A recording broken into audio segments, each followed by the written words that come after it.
We gaan nu met z'n allen schouders eronder, handen uit de mouwen. We gaan aan de slag. Dat is het motto van NL Doet. Het stationnetje in Hurdegriep docht mij aan NL Doet en noeg het elke keer uit om sneun te assisteren met oprommen en skiermeidjen. Jongeren, collega's, stagiaires en zelfs de rietsleden van het CDA Tjerkstadiel hopen vreed alle jaar al vrijwillig mee. Vandaag en morgen zijn we hier aan het opruimen. In de 5 jaar dat we hier zitten hebben we ontzettend veel spullen verzameld. Die liggen allemaal daar in het hok, in de opslag.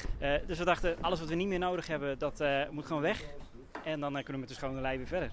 De CDA-fractieleden van Tjerkstadiel, Renate Snijder en Mariska Wieringa, hopen graag mee en wienen drokdwaande met het oprommen van een tinte. Als CDA zitten wij graag midden in de samenleving en steken wij graag onze handen in de mouwen. Dus daarom hebben wij ons aangemeld voor deze opruimactie bij het stationnetje Hurdegriep. Vanuit de gemeente krijgt het stationnetje subsidie. Dus dan kunnen we lekker zien wat ze hier al hier doen. Dus ja, ik vind het hartstikke leuk om eens een keer mee erin. Komt het goed met de tent? Nou, met deze tent wel. Maar hoe het is dat ze van Simmen weer broeken en dat er Westzij in de kast komt, ja, dat betwijfel ik als het dan Westzij netjes in de tas zit.